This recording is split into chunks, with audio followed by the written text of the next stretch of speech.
Welcome to Uncle Bert's radio broadcast. This radio show was broadcast by the United States Department of Agriculture in 1926. Disclaimer: this is read from a historic archive document. Do not assume contents reflects current scientific knowledge, policies, or practices. This broadcast was aired 14th of April 1926.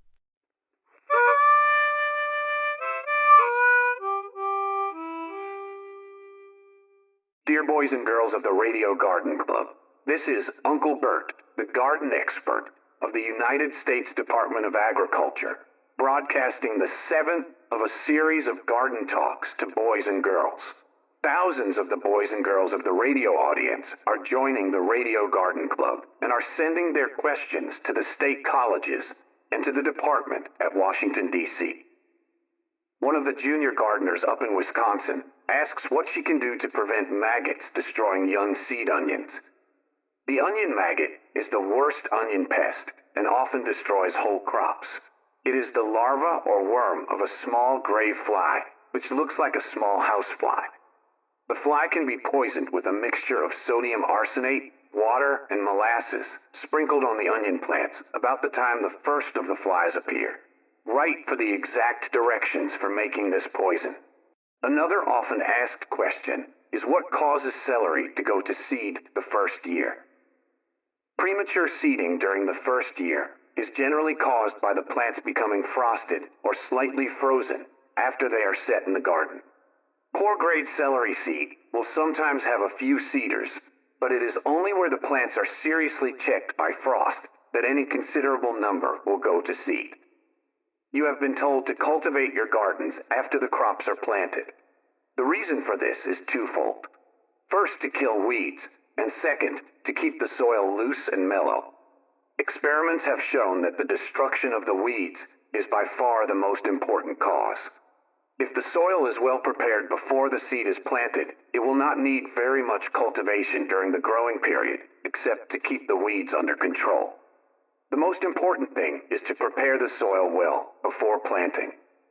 Then keep the crops clear of weeds.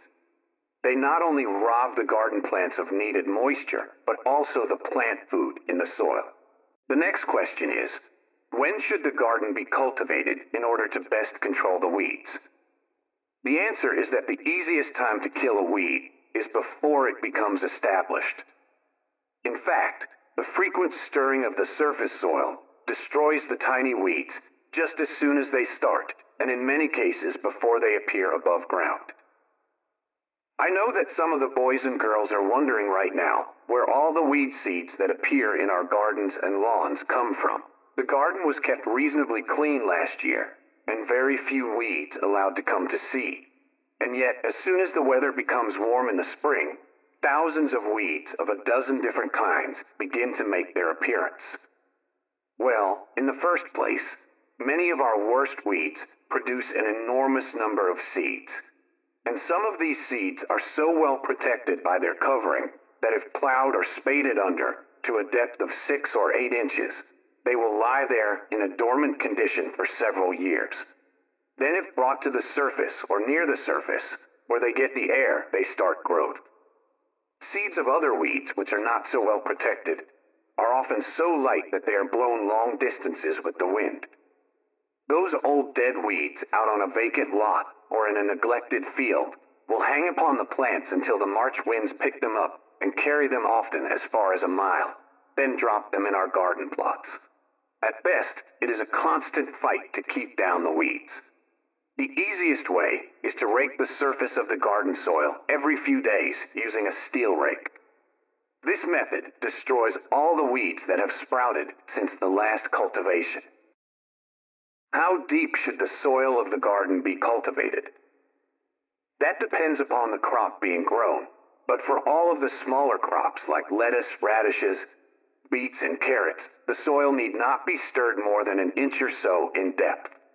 For the larger crops like tomatoes, peas, beans, and corn, it can be stirred a little deeper. However, the main thing is to keep the top inch or so of soil loose and clean of weeds. For potatoes, it will be necessary to draw the soil up into a ridge or in hills about them after they make considerable growth. Some of the weeds can be killed by drawing the earth over them, but most of them must be cut. If the weeds get any considerable start, it will be necessary to cultivate more deeply than usual in order to get rid of them. What tools are recommended for cultivating the garden? First of all, a hoe, preferably a rather small one, having a straight, smooth handle.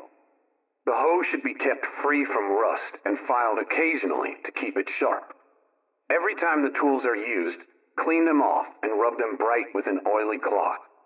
Never leave garden tools out in the weather, because this not only rusts the metal parts, but swells and roughens the wooden handles. A steel rake is the next most important tool for cultivating the garden. In fact, a large part of the work of cultivation can be done with the rake alone. To work the very small crops, use a scratcher. What kind of cultivator can be used to advantage in the small garden?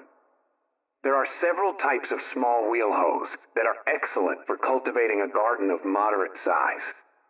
These wheel hoes have several types of attachments consisting of little shovels, turn plows, and weeders that may be attached.